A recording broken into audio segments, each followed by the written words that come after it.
Welcome to episode 54 on the Live Blissed Out podcast. Did you know that problems that stem from self-confidence issues are the number one reason entrepreneurs fail? Hello, action takers. Welcome to Live Blissed Out, a podcast where I have inspirational and informational conversations with business owners and subject matter experts to help us get the scoop and the lowdown on a variety of topics. Tired of hesitating or making decisions without having the big picture? Want to be in the know? Then this is the place to go. I'm your host, Marissa Houston, helping achieve bliss through awareness and action. Thanks for joining me. The information, opinions, and recommendations presented in this podcast are for general information only, and any reliance on the information provided in this podcast is done at your own risk. This podcast should not be considered professional advice. Joining me is Donnalynn Riley. She is a licensed spiritual health coach who helps heart-centered entrepreneurs use spiritual and emotional tools to solve business problems. Much of the time, the problems that entrepreneurs run into require a new level of clarity or an adjustment in emotional response to get back on track. But for those times when the problems are really about business systems, Donnalynn has been the CEO of a multi-million-dollar corporation, so she also has many years of business systems, operations, management, and marketing experience. To learn more, visit DonnalynnRiley.com. Heard of 17 Hats? I use it to organize and automate my small business, and I swear by it. Their feature-packed platform saves me time and money and lets me focus on what I do best, not paperwork. And only because you've been referred by me, a 17 Hats member, you can get this special pricing, half off their normal pricing for 2 years. You can save even more if you sign up for longer. Just follow the link in the show notes to let 17 Hats know I sent you, help support the show, and get this limited time invitation-only sale pricing. 17 Hats. Goodbye clutter and chaos. Hello, organized and easier. Donnalynn, welcome to the show. Thank you so much. I'm so excited to be here. I am looking forward to this conversation. Everybody gets to the point where they put things off and they feel like they're not moving ahead with whatever goals they're trying to achieve. What does stuck mean to you? There are so many ways that it manifests in people's lives that it is actually kind of hard to define. I think in its really sort of pure and not connected to anything sort of state, it is really the lack of movement, literally being not moving forward in any direction even. But I think that it manifests in a lot of different ways where people feel like they lost interest in things or that they have undone projects, that kind of thing. When you kind of look at your life and you say, well, how do I feel about that? That feeling of being trapped in a situation or the feeling of being at a dead end or not moving forward are all part of that. And there are precursors to that where the hesitations that you have may even be a key for you to sort of predict that I'm headed in a direction of slowing the wheels and becoming stuck in this moment, right? Like I'm going through mud. So there's a lot there. And I think that people often are in different stages of that progression in different areas of their life. So you might have one part of your life that is really stopped and another area of your life that is still moving forward slowly and another area of your life that you're flying in. There's spillover, but maybe not everything in your whole life at the same time stopping. It is hard to see in your life, particularly because you're up close. And I find that my spouse, my parents, my children tells me that I'm stuck. But I don't know if I'm stuck. I just feel like I'm not ready to make that decision, right? It's a bit tricky. It is. And I'm glad that you mentioned that there are different parts of your life that can be stuck and others not. I think that that's one of the things that happens in our lives is we tend to focus on a particular task and we do it so well and we enjoy it and we keep moving forward and progressing there. But then all of a sudden, all the other things that we don't feel as comfortable with, they get ignored.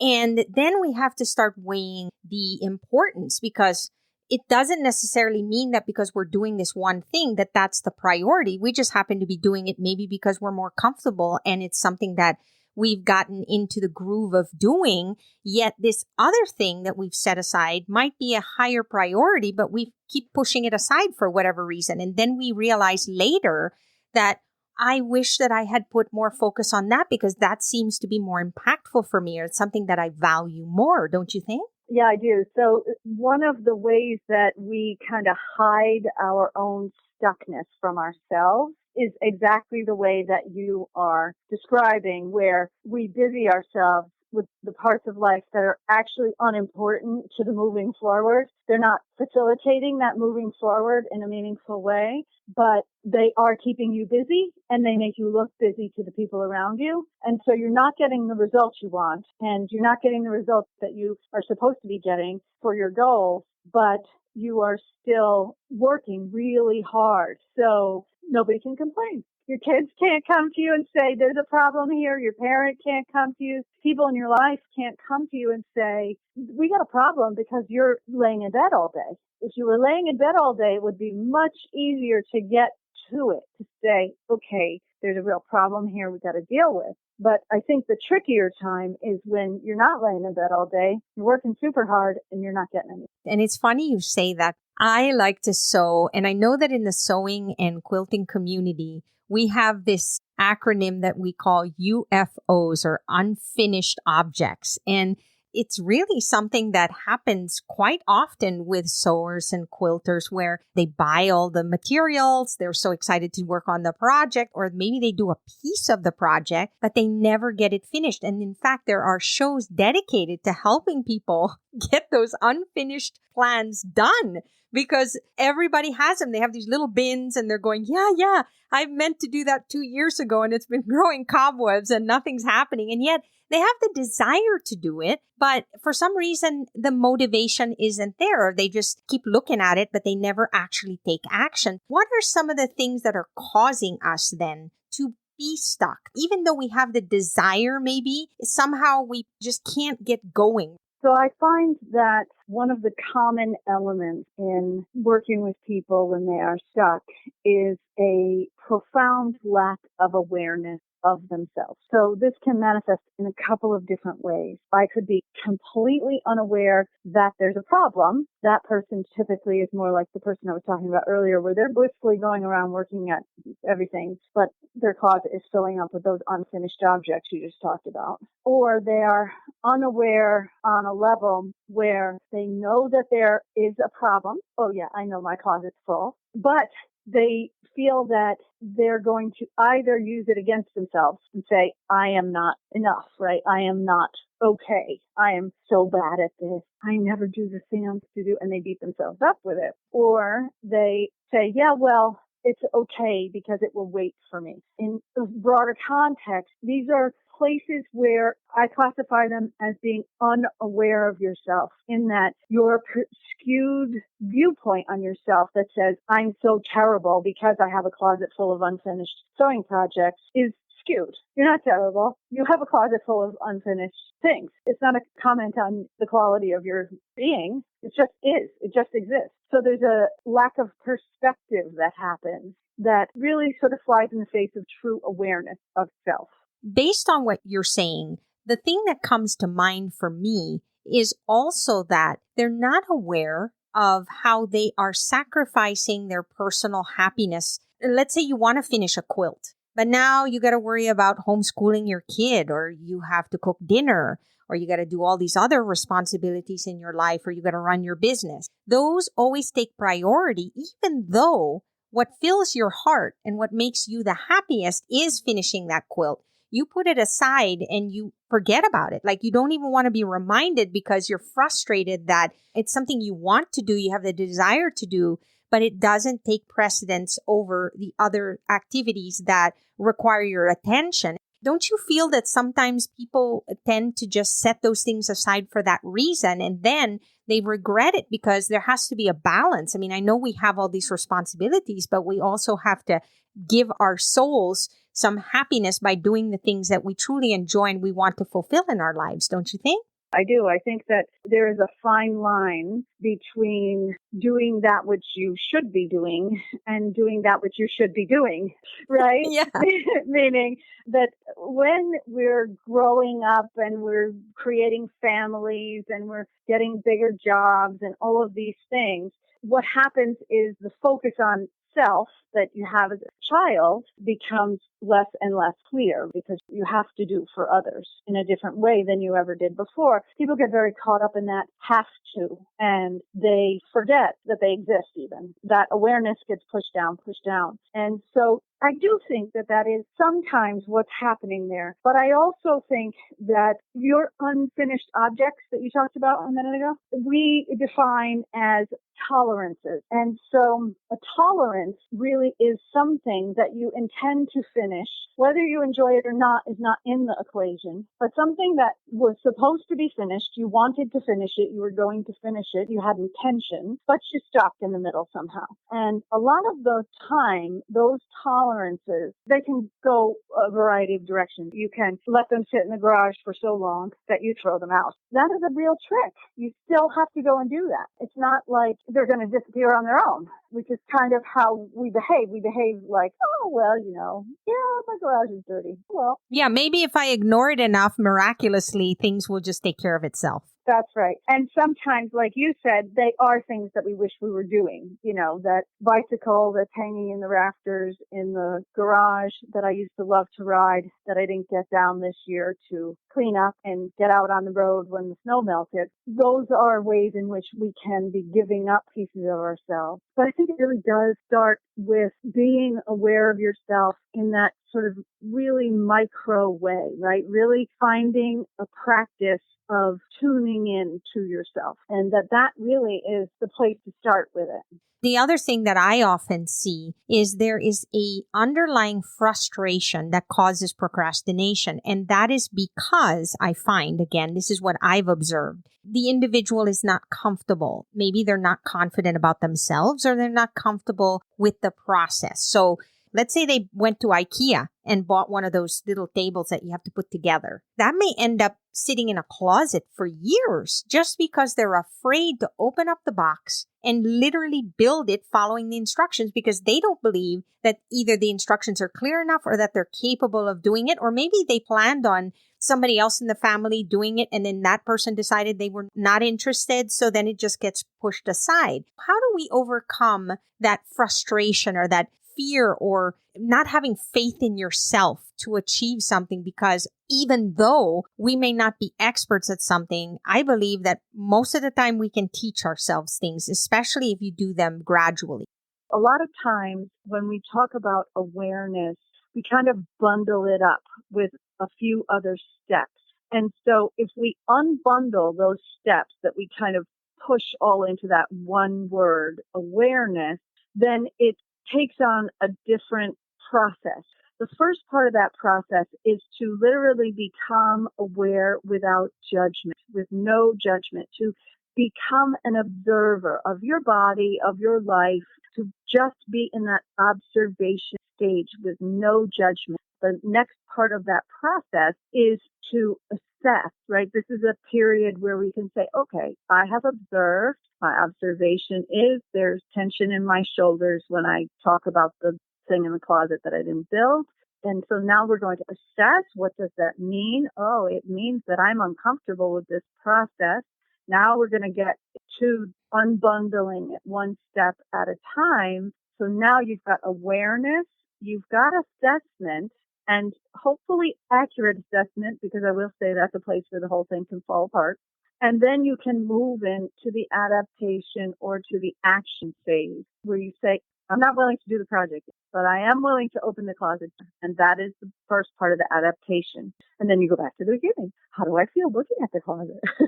That kind of 3-step process, when you break it down into little tiny chunks that way, then there's a piece in there that allows us to sit with ourselves without judgment, without embarrassment, without worry, to really sit with the feeling and say, your frustration. I recognize you. Okay, what shall we do?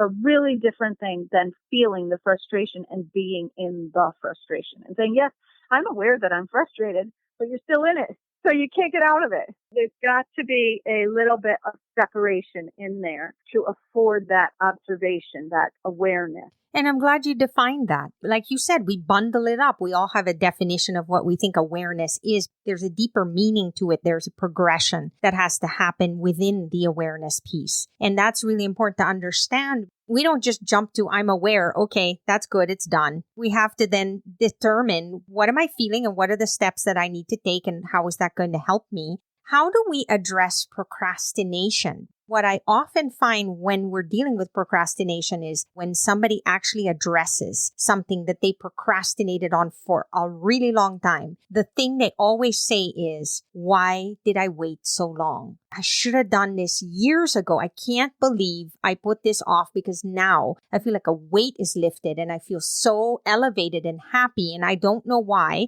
I put this weight on my shoulder, and that's how they describe it. They describe it as like there's a heavy weight that they've been carrying for so long and all of a sudden they feel liberated. I think that there are two reasons for it. I find in working with people, there are feelings that get in the way. It's one step back from, I know I'm frustrated. And so there are feelings to be dealt with there. The simple act of acknowledging those feelings can make a crack in that wall, can make a shift begin to happen in a person. So that's really worth investigating. Also, I think what can happen is that people get stuck because that thing no longer fits in their plan and they can't commit. They have confusion in their mind. You go from this moment of clarity, right? I want to build a shed out back. So I buy all the lumber, I have clarity, and then I find out that I need a permit. And I go, oh. And then I find out that the guy who approves the permits knows my cousin and they don't get along. And now I've got to figure out how to handle this situation. Now there's a point of resistance in the person building the shed. They're going like, I don't want to tick off my cousin and I don't want to not have my shed and I don't know how to move forward. And so now there's a garage full of wood and no shed. And they say to themselves, wait a minute, I have a different idea. And this may take a month, right? Oh, it could take way more than a month. But they say to themselves, wait a minute, I have an extra room in the house. I'm going to do the thing that I was going to do in the shed in the back room. That's what I'm going to do. And they don't think about that shed ever again because it represents for them a problem, a point of resistance. Then they say, okay, I don't remember why I wanted it or what I was doing there, and I can't move forward. So it's no longer appropriate for them. It doesn't apply anymore. I can't even believe I was thinking that. That's exactly right. So it's no longer appropriate, but I don't know how to throw it out, right? I don't want to say I just bought $200 worth of wood and now I have to throw it out. I can relate so much with this. Yeah, there are little things that are disappointments that we'll create in ourselves. Actually, that example affords a really good way to explain it because you did pay for the wood. So now you don't want to feel that you wasted your money and you don't want to feel that you made a bad decision. And so you say, no, I'm going to use that. I've got a plan. I don't know what it is yet. Maybe it will show itself in the next 10 years. So getting back to that original moment of the decisions that you did make to stop the project on purpose. You made the decision, really. You don't remember that you made the decision, but you did. And you said, oh, this is no longer important to me. So getting back to that moment and seeing it in that light can often really free somebody up to be able to make good decisions about what they're holding on to or what they're giving away that's inappropriately. And speaking of that, I don't necessarily feel that procrastination is all bad. And the reason I say that is because we tend to react very emotionally when we make decisions. And giving ourselves a little grace to say, let me give myself 1 week, 2 weeks, a month. There's a certain period where I can really give some thought to this decision so that when I make it, I feel very comfortable rather than feeling like I'm driven strictly through the emotions that sometimes has led me to some wonderful paths that I would probably not have taken had I just acted on impulse. Yeah, absolutely. Finding a considered approach can really deepen your relationship with yourself, surroundings, slowing down our awareness so that we don't jump to, oh, I'm aware that I have a problem, therefore I'm going to fix the problem. There's to really slow it down and say, I'm aware of what is happening in this moment. And that same kind of approach that you're describing quite accurately, I think, of I am going to take my time in making this decision, which is important, but maybe also just enjoyable. I want to consider all the aspects of it before I say I want to go ahead or I don't want to go ahead or I want to go ahead in this specific direction. And I think that a lot of times people skip over that because they don't think it's supposed to be enjoyable. They think that the manifestation of having the shed built, already done, finished, is supposed to be the important part. But really, the important part is what kind of wood do I want to buy? And what kind of screws am I going to put it together with? I wonder what it'll look like. And so to really enjoy those decisions along the way and delve into the planning of each moment of your life. Going back to your sewing example, am I going to sew this quilt in a way that it will end up being all one color,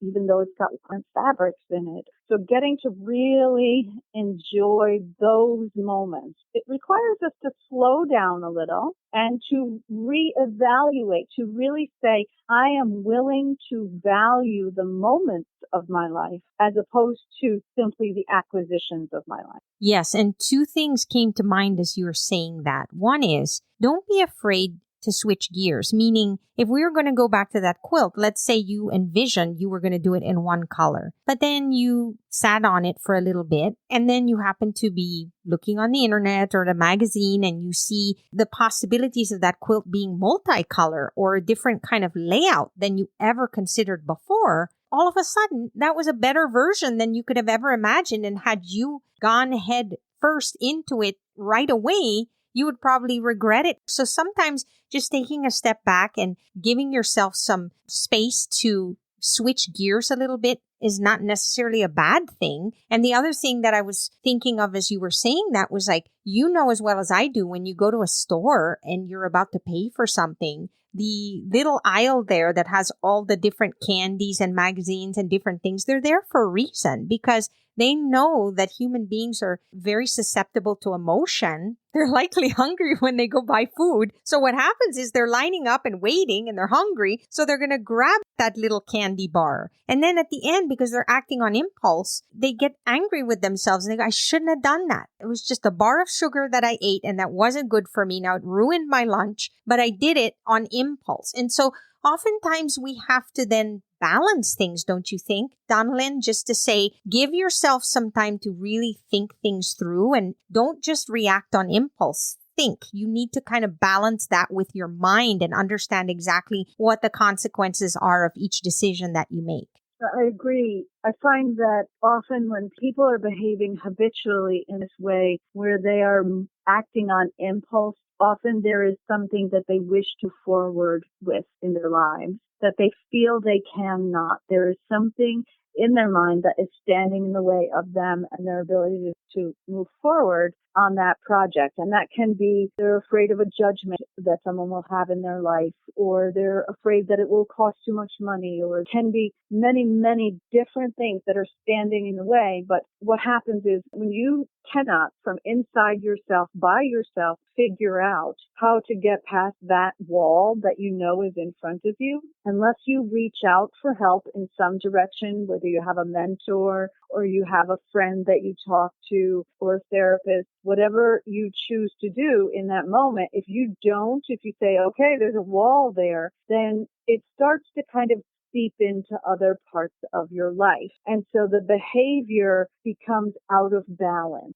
Truthfully, in order to be able to balance you. So you have to find equilibrium inside yourself. And if one part is going very slowly, then another part is typically going very quickly. We live in a world of duality. So if you look at the other end of that stick and you say, okay, well, I'm impulse buying or I'm impulse eating, As a person who's in that situation, if today you're like, yep, that's me, I do that, then it is giving you information about the fact that something in your life is going slower than you want it to, and that there is something that you can do about that. And that's when we go back to our 3-step process of awareness, assessment, and adaptation, action. So you don't take action on it until you've done the other work.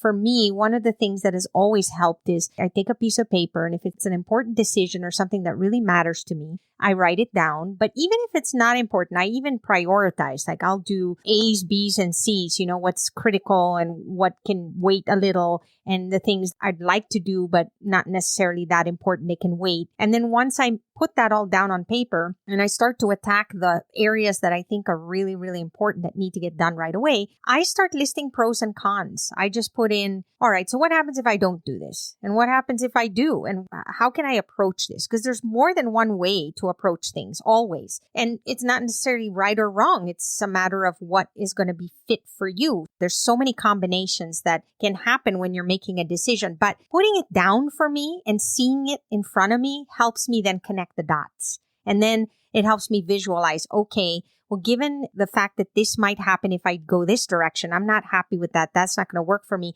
I think I'm going to head over here. And so it's similar to a workflow, but more raw in that sense, just to kind of brainstorm some ideas so that I have a little more confidence in a sense of where I want to go with it. Yes, I'm very much a list maker. I love to make lists. And I will say that when I'm working something out in my brain, I do often just get a giant piece of paper and put it on the wall because it is easier for me to sort of project onto that piece of paper my thoughts and how they connect to one another. But I will say that sometimes we get caught up in our logic, in our sort of like, yes, this is the logical decision, but I don't know why I don't want to do it anyway. Or even just the logic itself, the activity in the brain feels good, and so we just keep doing it. And we haven't really tapped into our soul, right? We haven't really taken that one step back and really tapped into what does the real inside me want here. And that's where I think a practice comes to play. That if you have in your life a practice of getting quiet and observing yourself and creating that separation between the you that is inside you and the you that is your body and your brain, when you create a little bit of space in there, then you're able to sort of have a different perspective on all of that. And so having a practice that does that, often you can use a breathing practice in that specific way, or it might be a chanting practice, or some people do it simply by playing tennis or moving their body in a specific way. There are lots and lots of ways that you can accomplish it, but it's really, really important that you're able to sort of feel that moment in you so that when you come to the part where you're making your list and you're in the logical world, that you're able to understand that your brain is only part of it and it isn't the final decision maker on what you're going to move forward with. Donnalynn, would you mind sharing exactly how people get a hold of you and how they learn more about what you do? My website is my name, so that should make it pretty easy. It's DonnallynnRiley.com, and that is really the best place to get information. There's a blog there. I am always putting out material for free for people because I really, really want everybody to get this. Typically, I work with people who are working on their business. That is the space that I usually work with people in. And so if you're looking to start a business or you have a business or you're in business in a position in somebody else's business and you want to get better at it, you want to have better relationships and sort of sharpen yourself there, then there's all sorts of information there that can be of use to you. And of course, my email and videos and a way to contact me. Donnalynn, thank you so much for sharing this information with us. It's my pleasure. Thank you. That's all for this episode of Live Blissed Out. Thanks for listening, and thanks to Donnalynn Riley for being my guest. If you have a question or comment for a future episode, all you have to do is go to speakpipe.com/LBOVM or click the link in the show notes to leave a brief audio message.